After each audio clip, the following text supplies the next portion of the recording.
తమిళనాడు ముఖ్యమంత్రి విజయ్ తీసుకుంటున్న నిర్ణయాలు వివాదాస్పదమవుతున్నాయి. జననాయగన్ నిర్మాత కర్ణాటకకు చెందిన వెంకట నారాయణను ఢిల్లీలో తమిళనాడు ప్రభుత్వ ప్రత్యేక ప్రతినిధిగా నియమించడంపై విపక్షాలు మండిపడుతున్నాయి. సీఎం విజయ్ నిర్ణయాలపై అన్నాడీఎంకే నేత మాజీ మంత్రి ఉదయ్ హాట్ కామెంట్స్ చేశారు. సొంత స్నేహాలు, సినిమా సంబంధాల కోసం ప్రభుత్వ పదవులను సీఎం విజయ్ పంచిపెడుతున్నారని ఆరోపించారు. ఇలానే కొనసాగితే త్వరలోనే త్రిషన్ను డిప్యూటీ సీఎం చేస్తారని ఎద్దేవా చేశారు.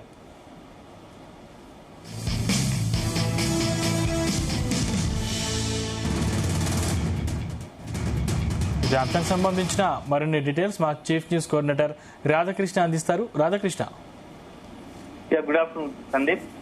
తమిళనాడు సీఎం విజయ్ తీసుకుంటున్నటువంటి తలపతి విజయ్ తీసుకుంటున్న నిర్ణయాలు ఇటీవల కాలంలో చాలా వివాదాస్పదం అవుతున్న సంగతి తెలిసిందే.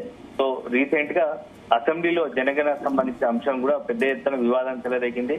అది మర్చిపోకముందే ఇప్పుడు మరొక నిర్ణయం తీసుకున్నాడు. తాజాగా ఆ నిర్ణయం ఏంటంటే ఢిల్లీలో తమిళనాడుకు సంబంధించి తమిళనాడు రాష్ట్రానికి సంబంధించినటువంటి ప్రభుత్వ ప్రత్యేక ప్రతినిధిగా కర్ణాటకకు సంబంధించినటువంటి వెంకట నారాయణను నియమించడం, ఢిల్లీలో తమిళనాడు ప్రభుత్వ ప్రతినిధిగా కర్ణాటకకు చెందిన వెంకట నారాయణను నియమించడం కూడా తీవ్ర దుమారం రేపుతా ఉంది.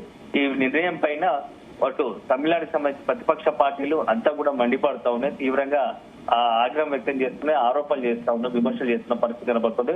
ముఖ్యంగా అన్నాడీఎంకేకి సంబంధించినటువంటి మొత్తంగా ఈ మొత్తం డిఎంకేకి సంబంధించి అన్నాడీఎంకే నేత అదేవిధంగా మాజీ మంత్రి ఉదయ్ తీవ్ర కామెంట్ చేసిన పరిస్థితి కనబడుతోంది. ఎందుకంటే ఈ వెంకట నారాయణ గతంలో జననాయకన్ సినిమా ఎప్పుడైతే ఎన్నికల ముందు విజయ్ తోని జననాయకన్ అని సినిమా తీశాడు. సో ఆ సినిమాకు ప్రొడ్యూసర్ అటువంటి తన వ్యక్తులకు సంబంధించి సన్నిహితంగా ఉన్న వ్యక్తులకు తమిళనాడుకు సంబంధించి ముఖ్యమంత్రిగా ఉండి ఒక పెద్ద కీలకమైన బాధ్యతలో ఉండి రాష్ట్రాన్ని నడిపించే అధినేతగా ఉన్నటువంటి ప్రభుత్వ అధినేతగా ఉన్నటువంటి విజయ్ తన సొంత వ్యక్తులకు మొత్తంగా కూడా పదవులను కట్టబెడుతున్నారు, తన సొంత మనుషులు సన్నిహితుల కోసం పదవులను కట్టబెడుతున్నారు అని చెప్పేసి కూడా తీవ్రంగా మాట్లాడిన పరిస్థితి కనబడుతోంది. దీనికి తోడు ఇక మరొక అంశం చాలా మాట్లాడుతూనే త్వరలోనే త్రిష డిప్యూటీ సీఎం కూడా అయినా ఆశ్చర్యపోవాల్సిన అవసరం లేదని చెప్పేసి కూడా దాన్ని కొనసాగించుకోగానే ఇప్పుడు ఉదయ్ మాట్లాడిన కామెంట్స్ మొత్తంగా కూడా తమిళనాడులో తీవ్ర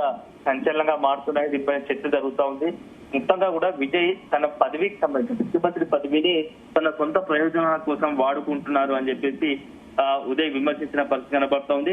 ఒకవైపు వెంకట నారాయణకు ఢిల్లీలో తమిళనాడు ప్రభుత్వ ప్రతినిధిగా నియమించడం వివాదాస్పదం అయితే దాన్ని కొనసాగిస్తూ ఉదయ్ దాన్ని తప్పుపట్టినటువంటి ఉదయ్ మాజీ మంత్రి ఉదయ్ ఇప్పుడు తాజా కూడా ఈ త్రిష విషయాన్ని తెరపైకి తీసుకురావడం, త్రిష త్వరలో డిప్యూటీ సీఎం చేయబోతున్నారంటూ కూడా చేసిన వ్యాఖ్యలు మాత్రం ఇప్పుడు తమిళనాడులో తీవ్ర సంచలనంగా మారుతూ ఉన్నాయి. సో దీనికి మొత్తంగా కూడా ఎట్లా విజయ్ రియాక్ట్ అవుతాడు అయితే విజయ్ కి సంబంధించి మొదటగా ఎందుకంటే గతంలో ఎప్పుడు లేనిగా తమిళనాడులో విజయ్ ముఖ్యమంత్రి కావడం ఒక సంచలనంగా మారింది.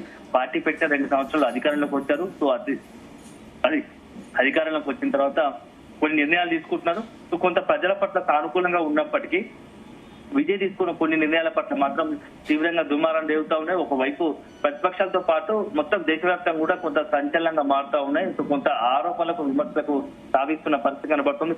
తాజాగా ఇప్పుడు ఈ వెంకట నారాయణ నియామకం కూడా అనేకమైనటువంటి వివాదాస్పద అంశాలకు చుట్టూ తిరుగుతున్నట్టు తెలుస్తోంది. ఎందుకంటే ఒక సినిమా నిర్మాతగా ఉన్నటువంటి అందులో కర్ణాటక రాష్ట్రం తమిళనాడుతో సంబంధం లేని తమిళనాడు మొత్తం రాష్ట్రానికి సంబంధించి అవగాహన వ్యక్తి తమిళనాడు ఉన్నటువంటి తమిళనాడు రాష్ట్రానికి సంబంధించిన సమస్యలు కావచ్చు, తమిళనాడు రాష్ట్రంపై అవగాహన లేని వ్యక్తిని ఢిల్లీలో తమిళనాడు ప్రభుత్వ ప్రతినిధిగా నియమించడం ఎంతవరకు సమంజసమో ఒకసారి ఆలోచించాలి అని చెప్పేసి కూడా ఇటు ప్రతిపక్షాల నుంచి ఒక వాదన వినపడుతోంది. మరి దీనిపైన అధికార ప్రభుత్వం ఎట్లా దీనిపై రెస్పాండ్ అవుతుంది, విజయ్ ఎలా రియాక్ట్ అవుతాడో చూడాలి. గతంలో కూడా ఒక జ్యోతిష్కుని సలహాదారుగా నియమించుకునే పట్ల కూడా పెద్ద ఎత్తున దుమారం రేగిందే తెలిసిందే. సో తర్వాత అతన్ని తప్పించిన పరిస్థితి కనబడుతుంది.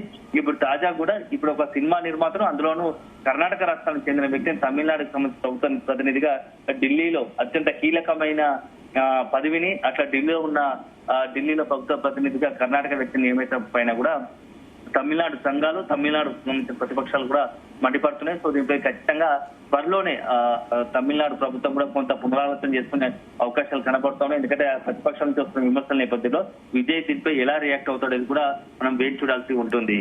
సందీప్. Thank you Radhakrishna.